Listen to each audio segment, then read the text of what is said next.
Hello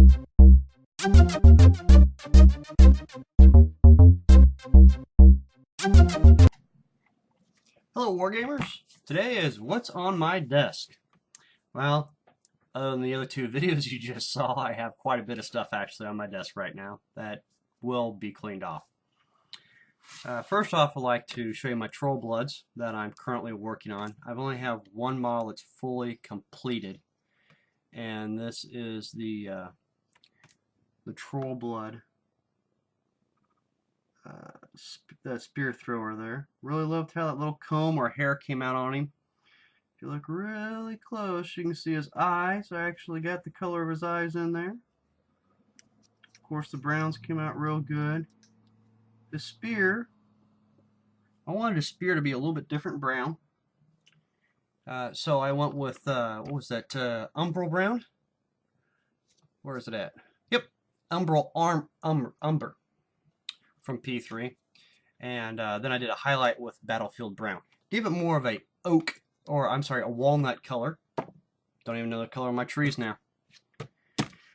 Other than that, I've got Madrak just about there. Did his cloak, did his tartan there.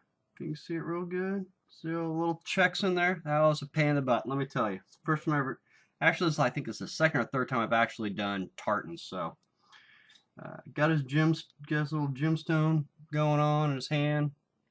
Got that real good. Looks good. His body there. Now this, on the back of him, so look over my shoulder. That right there, that was a pain in the butt to do. I looked at Beast of War, and can't remember the guy's name, but he was doing marble effects. And I thought, you know, I'll try that out. It took me about 2 or 3 goes, and I finally came out with this.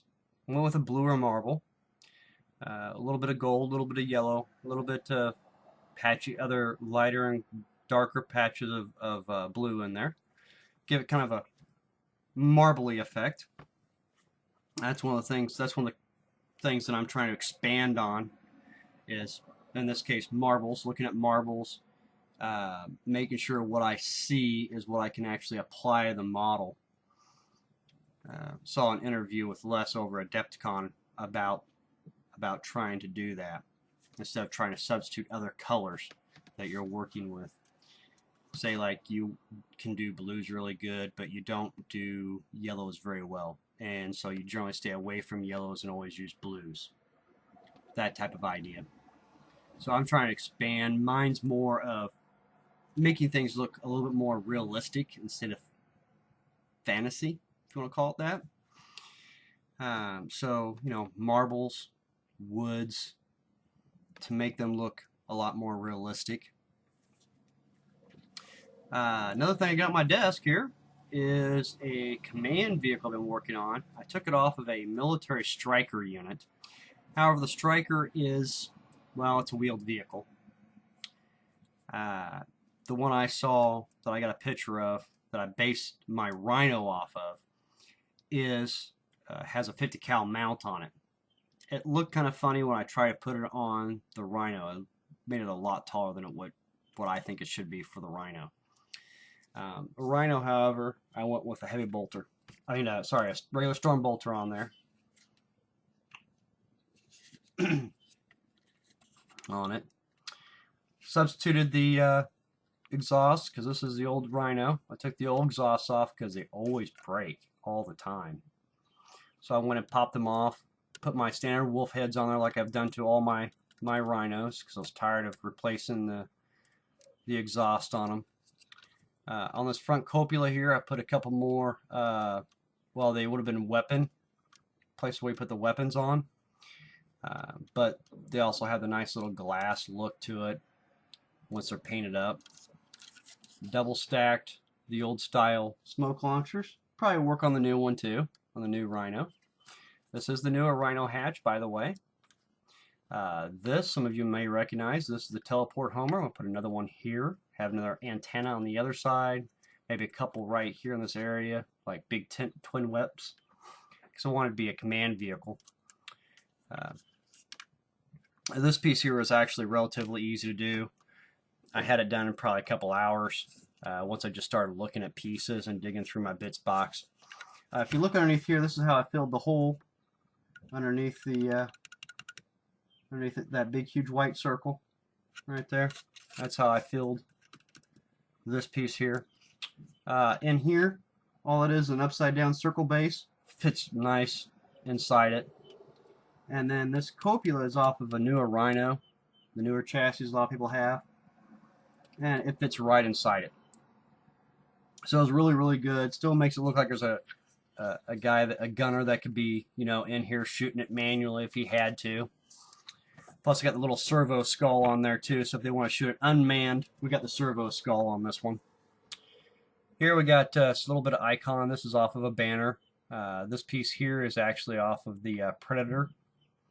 Off of, I don't know if this is the Labs or the ammo pack. One of the two. It's an ammo pack. You just cut off 2 ends, put both ends together. Wham, bam, there it is. Glued it onto it. Back here we have the an icon that I shaved off of a drop pod. Of course, the Stormbolter's off of an older vehicle. Had the little skiff piece there that actually attaches and makes it pivoting. But current Stormbolt would work fine as well. Once again, this is one of the old copulas here on top that the bolter's on top of. And then I got one of the flat ones, like is on here. Got one of the flat ones and then one of the round ones there. Glue both of those together.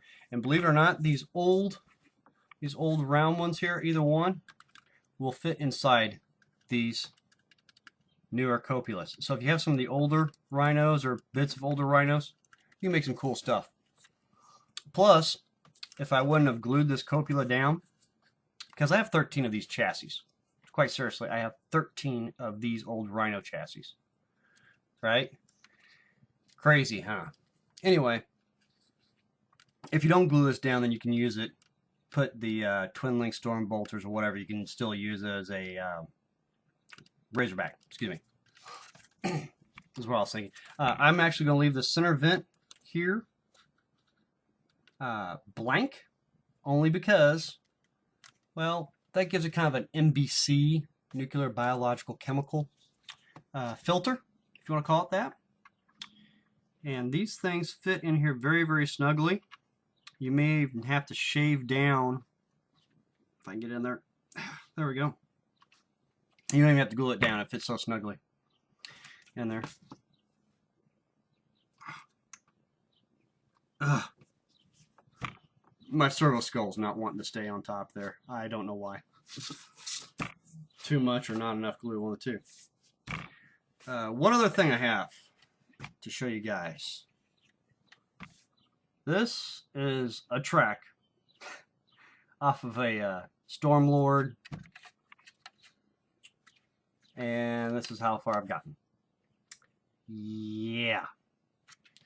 So this one may get the passive and reactive armor that you see on a lot of the newer, a lot of our 21st century tanks.